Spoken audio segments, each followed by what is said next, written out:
కాసేపైనా కల్లోనైనా నీ ఊహలే క్షణాలు ఉన్నాయా, ఒంటరితనాలు ఉన్నాయా?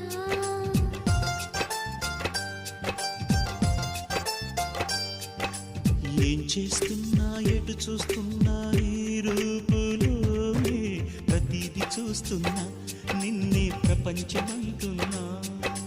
మమతలు చిందిన మధువుల విందుకు అతిథులుగా ఆహ్వానిద్దాం ఆరారు కాలాలని. అలలకు అందని జాబిలిని వెన్నెల వానగదించుకొని గెలిచే సంద్రంలా సంతోషం పొంగిపోని.